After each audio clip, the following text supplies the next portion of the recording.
Madam ಈಗ ಒಂದೊಂದು ಕೇಸಲ್ಲಿ ನೀವು ಹೇಳ್ತಾ ಇದ್ರಿ ಅವರಿಗೆ ಪೆನಿಸು ಇರುತ್ತೆ ಮತ್ತೆ ವೆಜೈನಾನೂ ಇರುತ್ತೆ.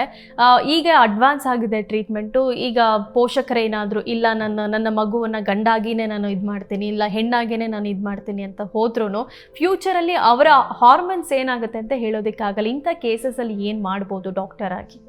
ಈಗ ನೋಡಿ, ಇದು ಒಂದು ಇಂಟರ್ಸೆಕ್ಸ್ ಬಗ್ಗೆ. ಟ್ರಾನ್ಸ್ಜೆಂಡರ್ ಅಂತ ಇರ್ತಾರೆ. ಟ್ರಾನ್ಸ್ಜೆಂಡರ್ ಅಂತಂದರೆ ಇಲ್ಲಿ ಈ ಬೆಳವಣಿಗೆ ಆಗುವಂಥ ಸಂದರ್ಭದಲ್ಲಿ ನಾನು ಹೇಳಿದೆ, ನಮ್ಮ ಜನನೇಂದ್ರಿಯಗಳಲ್ಲಿ ಬೇಕಾದಷ್ಟು ಜೀವಕೋಶಗಳು ಮಾರ್ಪಾಡಾಗಿ ಜನನೇಂದ್ರಿಯಗಳಾಗುತ್ತೆ ಅಂತ. ಆ ಸಂದರ್ಭದಲ್ಲಿ 1.5 ತಿಂಗಳಿನಲ್ಲಿ ಮೆದುಳಿನಲ್ಲಿ ಸೆಕ್ಸ್ ಡಿಫ್ರೆನ್ಸಿಯೇಷನ್ ಆಗುತ್ತೆ. ಮೆದುಳಿನ ನರಕೋಶದಲ್ಲಿ ಸೆಕ್ಸ್ ಡಿಫ್ರೆನ್ಸಿಯೇಷನ್ ಅಂತ ಒಂದು ಕ್ರಿಯೆ ನಡೆಯುತ್ತೆ. ಅವಾಗೇನಾಗುತ್ತೆ ಅಂದರೆ ನಮ್ಮ ಮನಸ್ಸು ಮತ್ತು ದೇಹ ಒಂದೇ ಥರ. ಈಗ ನೀವು ಹೆಣ್ಣು, ನಾನು ಹೆಣ್ಣು, ನಮಗೆ ನಮ್ಮ ದೇಹ ಕಂಫರ್ಟಬಲ್ ಆಗಿದೆ. ಹೌದು. ಈಗ ನೀವು ಹೆಣ್ಣಾಗಿ ನೀವು ತುಂಬ ಕಂಫರ್ಟಬಲ್ ಆಗಿದ್ದೀರಾ, ನಾನು ಹೆಣ್ಣಾಗಿ ಕಂಫರ್ಟಬಲ್ ಆಗಿದ್ದೀನಿ. ಅದೇ ಥರ ಒಬ್ಬರು ಗಂಡಸು, ಅವನು ಆರಾಮಾಗಿದ್ದಾನೆ.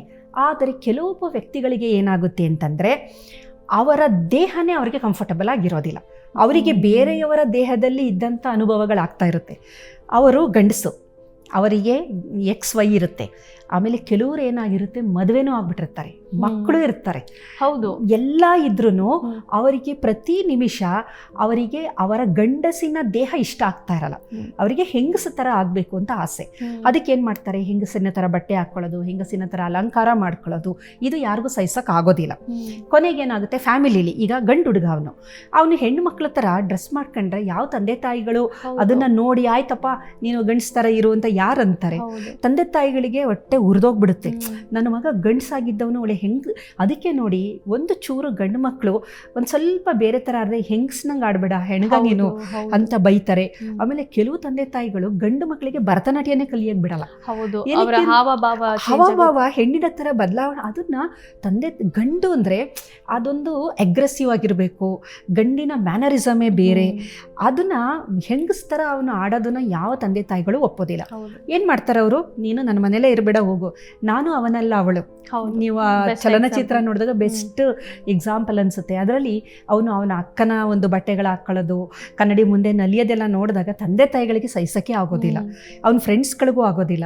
ಕೊನೆಗೇನಾಗುತ್ತೆ, ಈ ಥರದವರು ಅವರು ಮನೆಯಿಂದ ಹೊರ ಬಂದು ಅವರ ಒಂದು ಕಮ್ಯುನಿಟಿಲಿ ಇರ್ತಾರೆ. ಇದನ್ನು ಜೆಂಡರ್ ಡಿಸ್ಪೋರಿಯಾ ಅಂತ ಕರಿತೀವಿ. ಇಲ್ಲಿ ಜೀನ್ ಮ್ಯೂಟೇಷನ್ಗಳಿಗಿನ್ನ ನಮ್ಮ ಮೆದುಳು ಮತ್ತು ಬಾಡಿ ಇವೆರಡರ ಕೋಆರ್ಡಿನೇಷನ್ ಇದೆಯಲ್ಲ ಬಹಳ ಮುಖ್ಯ ಅಂತ ಅನ್ಬೋದು. ಈ ಟ್ರಾನ್ಸ್ಜೆಂಡರ್ಸ್ಗಳಲ್ಲಿ ಏನಾಗಿರುತ್ತೆ ಅಂದರೆ AR ಜೀನು ER ಅಂತ ಆಂಡ್ರೋಜನ್ ರೆಸೆಪ್ಟಾರ್ ಜೀನುಗಳು ಮತ್ತು ಎಸ್ಟ್ರೋಜನ್ ರೆಸೆಪ್ಟಾರ್ ಜೀನುಗಳಲ್ಲಿ ಬದಲಾವಣೆಗಳಾಗ್ಬಿಟ್ಟಿರುತ್ತೆ.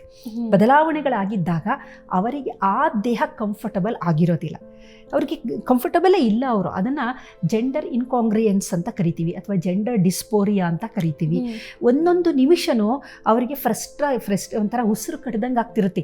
ಈ ದೇಹ ನನ್ನದಲ್ಲ, ನನಗೆ ಈ ಥರ ಇರೋಕ್ಕಾಗಲ್ಲ, ನನ್ನ ಹೆಂಗಸರಿನ ಜೊತೆ ಇರಬೇಕು, ಅವರ ಥರ ನಾನು ಇರಬೇಕು ಅನ್ನೋದು ತುಡಿತಾ ಇರುತ್ತೆ.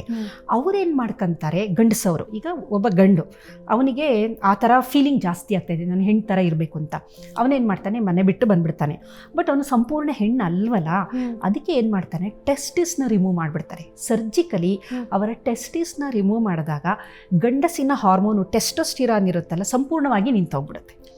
ಇದನ್ನೇ ನಾವು ಈ ಅವರದ್ದೆಲ್ಲ ಅವರು ಕೆಲವೊಂದು ರಿಚುವಲ್ಸ್ ಮಾಡ್ತಾರೆ ನೋಡಿ, ಮಾಡಿ ಅವರ ಟೆಸ್ಟಿಸ್ನ ತೆಗೆದಾಕ್ಬೇಕಾದ್ರೆ ತುಂಬ ಕ್ರೂಯಲ್ ಆಗಿ ಮಾಡಿರ್ತಿದ್ರು ಮೊದಲೆಲ್ಲ. ಸರ್ಜಿಕಲಿ ಅದನ್ನ ಕಲ್ಲಿಂದ ಜಜ್ಜಿಬಿಡೋರಂತೆ, ಅಥವಾ ಅವ್ರಿಗೆ ಒಂದು ಅನಸ್ತೇಷಿಯನ್ನು ಕೊಡದೆ ಹಾಗೆ ಕಟ್ ಮಾಡಿಬಿಡೋರು, ಬ್ಲೀಡಿಂಗ್ ಜಾಸ್ತಿಯಾಗಿ ಎಷ್ಟೋ ಜನ ಸತ್ತೋಗವರು. ಇದೆಲ್ಲ ಮೊದಲು ನಡೀತಾ ಇತ್ತು. ಇವಾಗ ಹಾಸ್ಪಿಟಲಲ್ಲಿ ಸರ್ಜಿಕಲಿ ರಿಮೂವ್ ಮಾಡ್ಕೊಂಡ್ಬಿಡ್ತಾರೆ. ಲೀಗಲಿ ಇದೆಯಾ ಈಗ? ಮಾಡ್ಕೊಂತಾರೆ. ಅದು ಲೀಗಲಿ ಅಂತ ನಾವು ಹೇಳೋಕ್ಕಾಗೋದಿಲ್ಲ, ಆದರೆ ಸರ್ಜಿಕಲಿ ಮಾಡ್ಕೊಳ್ಳೋದ್ರಿಂದ ಎಂಡೋಕ್ರೈನಾಲಜಿಸ್ಟು ಕೆಲವ್ರು ಏನು ಮಾಡ್ತಾರೆ ಅಂದರೆ ಸರ್ಜಿಕಲಿ ರಿಮೂವ್ ಮಾಡದೆ ಹೋದರೆ ಹಾರ್ಮೋನ್ ಇಂಜೆಕ್ಷನ್ ಕೊಡ್ತಾರೆ ಅಥವಾ ಹಾರ್ಮೋನ್ ಟ್ಯಾಬ್ಲೆಟ್ಸ್ ಬರುತ್ತೆ, ಎಸ್ಟ್ರೋಜನ್ ಹಾರ್ಮೋನ್ ಸಪ್ಲಿಮೆಂಟ್ ಕೊಡೋದು. ಅದು ಟೆಸ್ಟಿಸ್ನ ತೆಗೆದಾಕಿದಾಗ ಏನಾಗುತ್ತೆ ಅಂದರೆ ಟೆಸ್ಟೋಸ್ಟಿರಾನ್ ಕಮ್ಮಿ ಆಗೋಯ್ತಲ್ವಾ, ಆಗ ಹೆಂಗಸಿನ ಥರ ಅವರಿಗೆ ಎಸ್ಟ್ರೋಜನ್ ಇರುತ್ತಲ್ಲ ಅದಿರೋದ್ರಿಂದ ಸ್ವಲ್ಪ ಹೆಂಗಸಿನ ಹಾವಭಾವ ಆಗಲಿ, ಆಮೇಲೆ ಅವರಿಗೆ ಗಡ್ಡ ಮೀಸೆ ಎಲ್ಲ ಸ್ವಲ್ಪ ಬರುತ್ತೆ, ಅವ್ರಿಗೂ ಕೀಳ್ತಾರೆ ಅದನ್ನು, ಅವರು ಅದನ್ನು ಕಿತ್ಬಿಟ್ಟು ಇದು ಮಾಡ್ತಾರೆ, ಗಡ್ಡ ಎಲ್ಲ ಬರ್ತಿರುತ್ತೆ, ಅದನ್ನೆಲ್ಲ ತುಂಬ ಹಿಂಸೆ ಅದೆಲ್ಲ ಹೇಳ್ಬೇಕು ಅಂತಂದ್ರೆ. ಟ್ರೀಟ್ಮೆಂಟ್ ಅಡ್ವಾನ್ಸ್ ಆಗಿದೆ ಅಂದ್ರೆ ಸೆಲೆಬ್ರಿಟಿ ಒಬ್ರು ಹೇಳ್ತಾ ಇದ್ರು, ಅಂದ್ರೆ ಅವರ ವಾಯ್ಸ್ ಕೂಡ ಚೇಂಜ್ ಆಗಕ್ಕೆ ಮತ್ತೆ ಹೆಣ್ಮಕ್ಳ ರೀತಿ ಸ್ಕಿನ್ ಗ್ಲೋ ಆಗೋದಕ್ಕೆಲ್ಲ ಸಿಗುತ್ತೆ ಎಲ್ಲದೂ ಈಗ ಕಾಸ್ಮೆಟಿಕ್ ಸರ್ಜರಿ ಸರ್ಜರಿಲಿ ಈಗ ಏನು ಮಾಡ್ಕೊಂತಾರೆ ಅವರು ಬ್ರೆಸ್ಟ್ ಪ್ರಾಸ್ಟೆಟಿಕ್ಸ್ಗಳನ್ನ ಅಳವಡಿಸ್ಕೊಳ್ಳೋದು, ಜೆಲ್ಗಳು ಬಲೂನ್ಗಳನ್ನ ಹಾಕೊಂಡು ಅದನ್ನು ದೊಡ್ಡದಾಗಿ ಮಾಡ್ಕೊಳ್ಳೋ ಅಂಥದ್ದು. ಮತ್ತು ಹೊರ ಜನನೇಂದ್ರಿಯಗಳನ್ನು ಹೆಂಗಸನೆ ಕ್ಲಿಟೋರಿಯಸ್ ಥರ ಈ ಪೆನ್ನಿಸು ಸಣ್ಣದಿರುತ್ತಲ್ಲ ಅದನ್ನು ಕಟ್ ಮಾಡಿಬಿಟ್ಟಿರ್ತಾರಲ್ಲ ಅದನ್ನು ಯೋನಿ ಥರ ಮಾಡ್ತಾರೆ. ಸರ್ಜರಿಲಿ ಸಂಪೂರ್ಣವಾಗಿ ಎಲ್ಲ ಥರನೂ ಇದೆ, ದೇಹದ ಎಲ್ಲದನ್ನು ಇದು ಮಾಡ್ಬೋದು. ಆದರೆ ಅವರ ಸ್ಟ್ರೇಚರ್ ಗಂಡಸಂಗೆ ಇರುತ್ತೆ ನೋಡಿ, ಅವ್ರು ಎತ್ತರವಾಗಿರ್ತಾರೆ, ಗೊತ್ತಾಗೋಗುತ್ತೆ ಅವರು ಬ್ರಾಡ್ ಶೋಲ್ಡರು ಅವೆಲ್ಲ ಚೇಂಜ್ ಮಾಡೋಕೆ ಆಗೋದಿಲ್ಲ. ಆದರೆ ಜಾಸ್ತಿ ದಿನ ಕಳೆದಂತೆ ಏನಾಗುತ್ತೆ ಅಂದರೆ ಫೆಮಿನೈಸೇಷನ್ ಜಾಸ್ತಿ ಆಗ್ತಾ ಬರುತ್ತೆ. ಏನೇ ಆದರೂ ಲೈಂಗಿಕವಾಗಿ ಅವರು ಗಂಡಸೆ, ಹಾಗಾಗಿ ಮಗು ಹೆರುವುದು ಸ್ಥಿತಿಯಲ್ಲಿ ಇರೋದಿಲ್ಲ. ಒಳ ಜನನೇಂದ್ರಿಯಗಳು ಗಂಡಸಿಂದ ಇರೋದ್ರಿಂದ ಏನು ಬದಲಾವಣೆ ಮಾಡೋಕ್ಕಾಗಲ್ಲ. ಹೊರ ಜನನೇಂದ್ರಿಯಗಳದನ್ನು ಅವರು ಬದಲಾವಣೆ ಮಾಡ್ಕೋಬೋದು, ಟೆಸ್ಟಿಸ್ನ ರಿಮೂವ್ ಮಾಡಿಸ್ಕೋಬೋದು. ಇದನ್ನು ನಾವು ಟ್ರಾನ್ಸ್ಜೆಂಡರ್ ಅಂತ ಕರಿತೀವಿ. ಇಲ್ಲಿ ಮೇಲು ಫಿಮೇಲ್ ಆಗೋದು ಜಾಸ್ತಿ, ಫಿಮೇಲನ್ನು ಸಹ ಮೇಲ್ ಆಗ್ತಾರೆ, ಅದು ತುಂಬ ಕಮ್ಮಿ. ಟ್ರಾನ್ಸ್ ಮೆನ್ ಕಮ್ಮಿ, ಟ್ರಾನ್ಸ್ ವಿಮೆನ್ ತುಂಬ ಜಾಸ್ತಿ. ಈ ಥರದನ್ನು ನಮ್ಮ ಸಮಾಜದಲ್ಲಿ ಬಹಳಷ್ಟು ಇದೆ. ಇದೆಲ್ಲ ಹಾರ್ಮೋನಲ್ ಇಂಬ್ಯಾಲೆನ್ಸು, ಜೀನ್ಗಳ ಮ್ಯೂಟೇಷನ್ಗಳು, ಆಮೇಲೆ ಬೆಳವಣಿಗೆಯ ಹಂತದಲ್ಲಿ ಗರ್ಭದಲ್ಲಿದ್ದಾಗ ಆ ಮಗುವಿನ ಮೆದುಳಿನಲ್ಲಿ ನಡೆಯುವಂತಹ ಕ್ರಿಯೆಗಳಿಂದಾಗಿ ಇಷ್ಟೆಲ್ಲ ತೊಂದರೆಗಳನ್ನು ನಾವು ನೋಡುವಂಥ ಸ್ಥಿತಿ ಇದೆ.